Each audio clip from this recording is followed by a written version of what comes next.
Kesultanan Pagaruyung Bagian 2, Perang Padri dan Akhir Kesultanan. Para pengamat Belanda cenderung menyederhanakan konflik di Minangkabau sebagai perang kaum Padri melawan kaum adat. Penyederhanaan tersebut tidak mewakili keseluruhan masalah sosial. Sebagian kaum Padri menolak adanya peperangan, dan sebaliknya, sebagian kaum adat mendukung adanya pembaharuan tersebut. Kaum adat yang terdiri dari para penghulu atau pemimpin suku bagaimanapun saat itu telah memeluk Islam.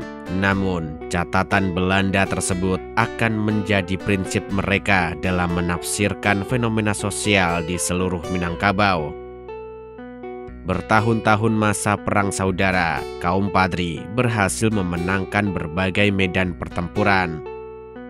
Sampai suatu hari, pasukan Padri yang dipimpin Tuanku Pasaman menyerbu istana Pagaruyung dan menguasainya. Sultan Arifin Muningsyah terpaksa meninggalkan ibu kota dan mengungsi ke Lubuk Jambi. Para penghulu yang anti pembaharuan dan anggota keluarga kesultanan yang masih hidup meminta bantuan Belanda. Bulan Februari 1821, Sultan Tangkal Alam Bagagersyah, keponakan Sultan Arifin, menandatangani perjanjian dengan Belanda untuk mendapatkan bantuan militer. Belanda menafsirkan perjanjian ini sebagai penyerahan Minangkabau. Tahun 1822, pasukan Belanda dalam jumlah besar yang dipimpin Letnan Kolonel Raff telah mendarat di Minangkabau. Tidak lama kemudian, pasukan Belanda mulai melibatkan diri dalam pertempuran dan meletuslah Perang Padri. Pertempuran di Tanah Minang itu tidak mudah bagi Belanda. Mereka berhasil mencapai kemenangan tetapi juga menderita kekalahan. Kekalahan besar mereka terjadi di Lintau pada tahun 1823. Di Batu Sangkar, Belanda membangun benteng yang diberi nama Fort van der Capelle. Tahun 1824, Belanda berhasil merebut istana Pagaruyung dari tangan kaum Padri. Atas permintaan Letnan Kolonel Raff, Sultan Arifin Muningsyah kembali dari pelarian dan menempati istana Pagaruyung. Setahun kemudian, Sultan Arifin Muningsyah wafat. Sultan Tangkal Alam Bagagersyah berhasrat menduduki tahta, namun Belanda hanya mengangkatnya sebagai Regent atau jabatan setingkat bupati di Jawa. Di tahun 1825 hingga 1830, Belanda nyaris tidak bisa berbuat apa-apa karena gejolak Perang Jawa. Belanda saat itu mengadakan gencatan senjata melalui perjanjian Masang. Mereka terpaksa menarik sebagian besar pasukannya di Minangkabau untuk mendukung pertempuran melawan Pangeran Diponegoro. Sedangkan bagi Sultan Tangkal Alam, keputusan Belanda yang tidak menempatkannya sebagai Sultan Pagaruyung membuatnya berubah pikiran.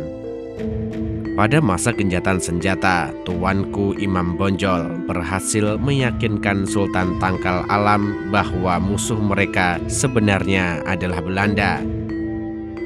Kesepakatan terjadi di Bukit Marapalam, Tanah Datar. Kesepakatan ini dikenal sebagai Plakat Puncak Pato. Kesepakatan ini berisi perjanjian antara kaum Padri dengan kaum adat untuk mewujudkan adat Basandi Syarak, Syarak Basandi Kitabullah. Setelah berakhirnya Perang Jawa, Belanda kembali mengirimkan pasukannya ke Minangkabau. Belanda memperkuat pertahanan dengan membangun benteng Fort de Kock di Bukit Tinggi.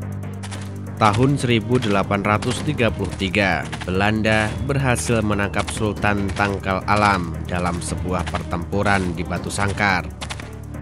Sultan Tangkal Alam kemudian menjalani masa pengasingan di Batavia sampai akhir hayatnya. Sedangkan Tuanku Imam Bonjol terus melancarkan pertempuran. Kaum Padri saat itu mendapatkan bantuan dari Kesultanan Aceh. Belanda menerapkan strategi memblokade pesisir timur yang merupakan gerbang perdagangan Minangkabau. Begitu pula dengan pesisir barat, blokade dilakukan untuk mencegah bantuan yang datang dari Aceh. Tahun 1837, Belanda menyerbu kota Bonjol, pertahanan utama kaum Padri.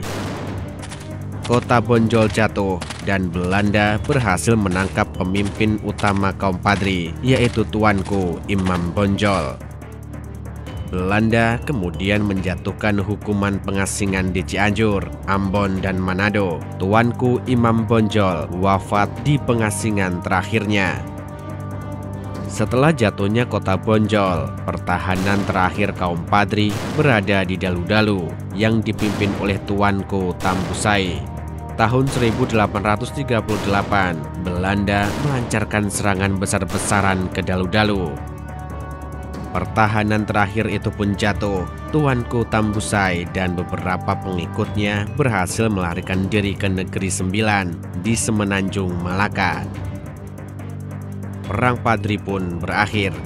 Akhir dari perang tersebut turut mengakhiri Kesultanan Pagaruyung. Selanjutnya, Belanda mengakhiri eksistensi Kesultanan Pagaruyung dan menempatkan pemerintah lokal sebagai rajen.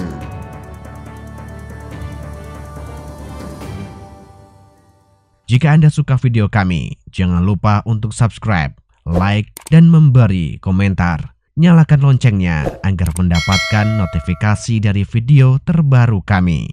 Terima kasih.